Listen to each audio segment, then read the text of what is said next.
Hello, hello! Good day, everyone! Nagbabalik na naman ang inyong cute na Sosina. So, for today's video, guys, magluluto tayo ng no-bake Filipino style lasagna. Kasi nga, nag-crave ako, no? So, ayan. Meron ako ditong beef or ground beef. Ipababrown ko lang siya yan, guys. Bago tayo maglagay ng yung mga onion and garlic. So, ayan. Hindi na ako naglagay ng oil kasi nga may mantika na siyang lumabas yung ating beef. So, ayan. Nilagay ko na ang ating onion and garlic. We will just going to mix it together. Ayan, may pa-English ante. So, ayan. Mix it well lang natin siya, guys. And then, I will add mushroom. If you want to, guys, you can add as well bell pepper. Pero ako, hindi na ako naglagay kasi wala akong available dito sa ref. And then, season it with paprika, salt, black pepper, and optional if you want to add MSG. It's up to you na yun, guys. Ayan, i-mix lang natin siya. Mix it together. And the sauce, I choose marinara sauce. Pero pwede kayong gumamit ng regular tomato sauce dyan sa atin or spaghetti sauce. Pwede yun. Ayan. Tapos, i-mix lang natin siya ng mabuti. And medium low heat lang ito siya, guys, para hindi naman agad matuyo ang ating sauce. So, ayan, nakulangan ako, kaya naglagay ako. Akala ko kasi ito tomato sauce siya. So, tomato soup pala, kaya nagkamali ako. But, good thing na rin kasi nga, ang creamy niya, guys.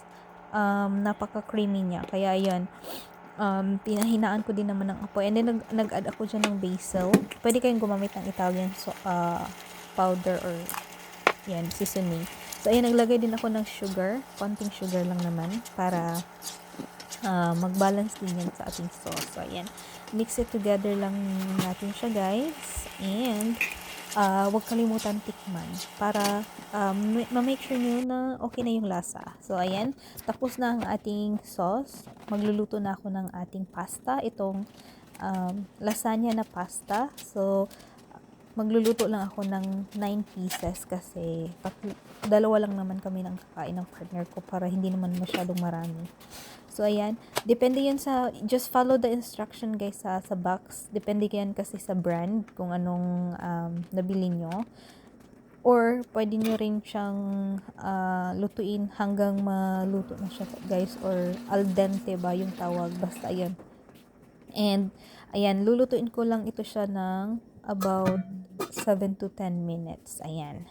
Takpan muna natin. And, ayan, after 10 minutes, luto na ang ating pasta. I-set aside ko yun na yan siya, guys. Para, hindi naman siya tanggalan ko siya ng tubig. So, ito, sa other side naman, ay magluluto na tayo ng white sauce. Ayan, unsalted butter ang gagamitin natin, guys. Half lang yan. Diba, by sticks yan. Yung maliit na stick. Half lang yung ginamit ko. Depende yan, guys, kung gaano karami yung gagawin yung lasagna. And, mag-a-add na din ako ng 1.5 tablespoon ng flour. Pero, ang total talaga nito, guys, na sukat kasi is 2 tablespoon kasi nakulangan ako kanina. Hindi siya masyadong malapot. So, ayan. Haluin lang natin siya ng mabuti. And, lalagay na tayo ng 1.5 cup ng fresh milk. Ayan. And then, haluin na lang natin siya ng mabuti again. Tansya-tansya lang to siya, guys, ha. And then, maglalagay ako dyan ng salt and yung cheese na pinakita ko kanina. Any brand will do, guys. So, mas masarap yung cheese natin dyan sa Pilipinas, diba? So, ayan, konti lang or 2 slice lang yung ihahalo ko. Optional lang ito, guys. Pag ayaw nyong lagyan, then okay lang din yan. So, ayan, nakulangan ako sa sauce kaya nagdagdag pa ako ng half. So, total of 2 cups of fresh milk yung ginamit ko. So, no worries, guys. Ilalagay ko yung mga ingredients dyan sa ating screen. And, ayan, tapos na ang ating white sauce.